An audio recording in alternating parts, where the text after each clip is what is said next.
নমস্কাৰ প্ৰথমে মই জেৰিনাই মোৰ চেনেললৈ আপোনালোক সকলোকে পুনৰবাৰ স্বাগতম জনালো।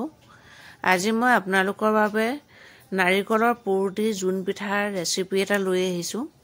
এই ৰেচিপিবিধ বনাবলৈ একেবাৰে সহজ আৰু সকলোৱে জনাৰ ৰেচিপি। আজিনো মই কেনেকৈ জোন পিঠা বনাম তাকে চাম আহকচোন। খাবলৈ কিন্তু বহুত বেছিকৈ ভাল হৈছিল আৰু ভাবিলো বনালো যেতিয়া ৰেচিপিটো আপোনালোকৰ লগত শ্বেয়াৰ কৰোঁ। আহকচোন তেনেহলে বেছি দেৰি নকৰো, ভিডিঅ'টো আৰম্ভ কৰোঁ আৰু এয়া বনাবলৈ আমাক কি লাগিব চাওঁচোন আহক। আৰু ভিডিঅ'টো যদি ভাল পায় তেনেহলে লাইক, কমেন্ট আৰু শ্বেয়াৰ কৰি দিব। আৰু মোৰ ভিডিঅ'টো যদি আপুনি প্ৰথমবাৰলৈ চাইছে মোৰ চেনেলটো নিশ্চয় আপুনি সাবস্ক্ৰাইব কৰি দিব আৰু সাবস্ক্ৰাইব কৰি কাষতে থকা বেলটো টিপি দিব। তেতিয়াহে মোৰ আহিবলগীয়া ভিডিঅ'বিলাকৰ নটিফিকেশ্যনবিলাক মই ভিডিঅ'বোৰ আপলোড কৰাৰ লগে লগে পাই যাব।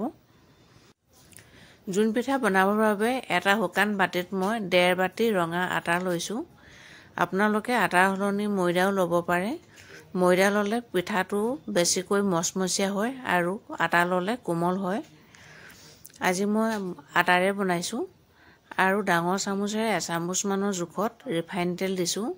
আপোনালোকে ৰিফাইন তেলৰ সলনি ঘিউ দিব পাৰে।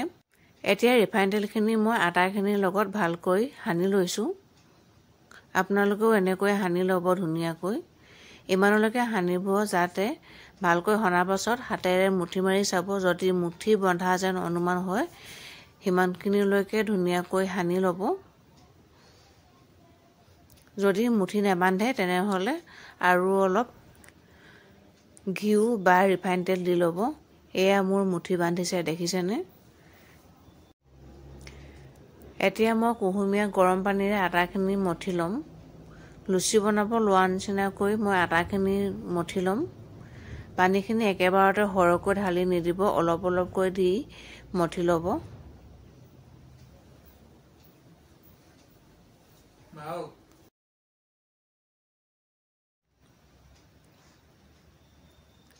এয়া মই আটাখিনি ধুনীয়াকৈ মঠি ল'লোঁ। আটাৰ ডোটো মই বেছি কোমলো কৰা নাই আৰু বেছি টানো কৰা নাই। ইমানটো জোখলৈকে মই ধুনীয়াকৈ মঠি ল'লোঁ। এতিয়া মই অলপ সময়ৰ কাৰণে ঢাকন দি থৈ দিম আৰু এইটো সময়তে নাৰিকলৰ পুৰখিনি ৰেডি কৰি ল'ম। ইয়াৰ বাবে মই এটা নাৰিকল কাটি ল'লোঁ আৰু আধা ফাল নাৰিকলৰ মই এনেকৈ গুচাই লৈছোঁ আৰু ইয়াৰ এতিয়া কোলা বাকলিখিনি এৰুৱাই ল'ব লাগিব। নাৰিকলৰ কোলা বাকলিখিনি এৰুৱাই ভালকৈ ধুই ল'লোঁ আৰু এটা মিক্সি বাটিত এতিয়া ভৰাই লৈছোঁ আৰু ভালকৈ এইখিনি গুড়ি কৰি ল'ব লাগিব। আৰু 3টা ইলাচি লগতে দি দিছোঁ। ইলাচি দিলে গোন্ধটো বহুত ধুনীয়া লাগে। আৰু আধা কাপ চেনি দিছোঁ।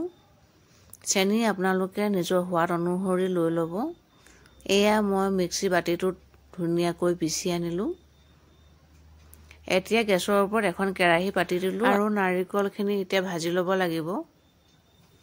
মই গেছৰ ফ্লেমটো মিডিয়ামতে ৰাখিছোঁ আৰু মিডিয়াম ফ্লেমতে মই ভাজি ল'ম।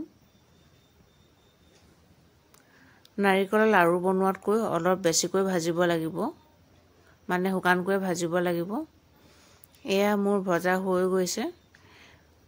মই শুকানকৈ ভাজিছোঁ আৰু ঠাণ্ডা হোৱাৰ পাছত আৰু অলপ বেছিকৈ শুকান হৈ যাব।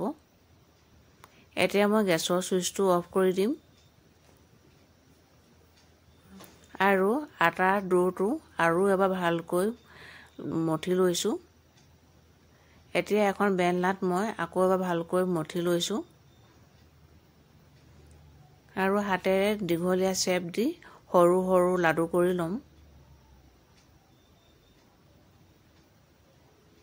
আপোনালোকে বাৰু এনেকৈ জোন পিঠা বনাইছেনে? যদি নাই বনোৱা এবাৰ ট্ৰাই কৰি চাবচোন, খাবলৈ বহুত বেছিকৈ ভাল লাগে। এতিয়া লাডুবোৰ মই 2 হাতৰ তলুৱাৰে ঘূৰণীয়া ঘূৰণীয়া কৰি লৈছোঁ।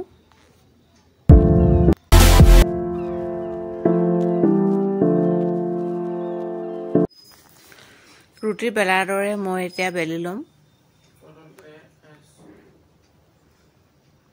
বেছি ডাঠো কৰিব নালাগে আৰু বেছি পাতলো কৰিব নালাগে।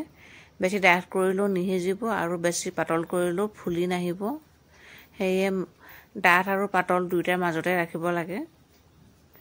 এতিয়া নাৰিকলৰ পুৰখিনি দি দিছোঁ মই আৰু ৰুটিখনৰ ছাইডটো এনেকৈ লৈ পুৰখিনিৰ মাজত দি লৈ হাতেৰে টিপা মাৰি দিছোঁ। ডাঙৰকৈ টিপা মাৰি দিব যাতে ভিতৰৰ পুৰখিনি বাহিৰলৈ ওলাই নাহে, আৰু চুককেইটা ভালকৈ ভিতৰ ফালে ভৰাই দিছোঁ, তেতিয়া ওলাই নাহে। নেক্সটটো মই বেলি ল'ম একে পদ্ধতিৰে। এনেকৈ জোন পিঠা বনাবৰ কাৰণে বজাৰত জোন পিঠা শ্বেপ কিনিবলৈ পোৱা যায়। জোন পিঠা বনোৱাৰ শ্বেপ মোৰো আছে, কিন্তু সেইবিলাক সৰুৰ বাবে মই ভাল নাপাওঁ। একামুখ খোৱাৰ লগে লগে শেষেই হৈ যায়, সেইকাৰণে অকণমান ডাঙৰকৈ বনাইছোঁ। এতিয়া আন এটা পদ্ধতিৰে মই দেখাই দিছোঁ। এইটোকা পদ্ধতিৰো আপোনালোকে বনাব পাৰে। আনটো ছাইড এনেকৈ হাতেৰে হেঁচা মাৰি দিলেও দেখিবলৈ ধুনীয়া ষ্টাইল এটা হয়। আপোনালোকে এনেকৈও বনাব পাৰে বা কাটা চামুচেৰেও হেঁচা মাৰি দিব পাৰে। বনাবলৈ একেবাৰে সহজ, কিন্তু খাবলৈ কিন্তু বহুত বেছিকৈ ভাল লাগে। কাটা চামুচেৰেও ভালকৈ হেঁচা মাৰি দিলেও তেতিয়াও পুৰখিনি ওলাই নাহে, তেতিয়াও এটা বেলেগ ষ্টাইল হয়। বা আপোনালোকে ৰুটিখনৰ ছাইডকেইটাত অলপ ঠাণ্ডা পানী লগাই তেনেকৈও ল'ব পাৰে। তেনেকৈও কৰিলেও কিন্তু পুৰখিনি ওলাই নাহে। মুঠতে পুৰখিনি বাহিৰলৈ ওলাই আহিব নালাগে। একেবাৰে সহজ বনাবলৈ, আৰু বেছি দেৰিও নালাগে আমাক।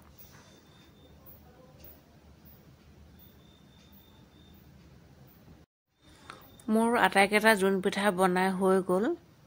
এতিয়া এইখিনি ভালকৈ ভাজি ল'ব লাগিব। ইয়াৰ বাবে মই গেছৰ ওপৰত এখন কেৰাহী পাতি দিলোঁ। কেৰাহীখন গৰম হোৱাৰ পাছত 1 কাপ ৰিফাইন তেল দিছোঁ। আৰু ৰিফাইন তেলখিনি এতিয়া মই হাই ফ্লেমতে গৰম হ'বলৈ দিম।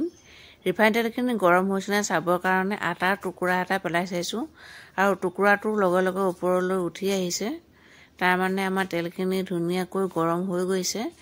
এতিয়া মই গেছৰ চুইচটো একেবাৰে কমাই দিম, আৰু একেবাৰে কম জুইত জোন পিঠাখিনি ভাজি ল'ম। গেছৰ চুইচটো একেবাৰে কমাই ৰাখিব লাগে। যদি আপোনালোকে হাই ফ্লেমত ভাজে তেনেহ'লে বাহিৰখন পটককৈ ৰঙা হৈ যাব আৰু ভিতৰখন নিসিজিব। এয়া দেখিছেনে, মোৰ এই প্ৰথমটো জোন পিঠা হৈ গ'ল। একেবাৰে সোনকালে হৈ যায়, বহুত দেৰি নালাগে। আপোনালোকে ব্ৰেকফাষ্টতো খাব পাৰে বা সৰু ল'ৰা ছোৱালীক টিফিনতো স্কুললৈ দি পঠিয়াব পাৰে। এয়া মোৰ 2টা জোন পিঠা হৈ গ'ল। এতিয়া মই আৰু 2টা লগতে দি দিম। কেৰাহীখনৰ তলিখন বহল বাবে 2টা লগতে দিব পাৰিছোঁ।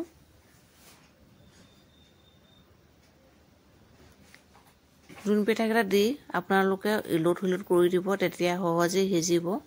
নহ'লে বেছি দেৰি থাকিলে ডেৰাই যাব। দেখিছেনে কিমান ধুনীয়াকৈ ফুলি আহিছে।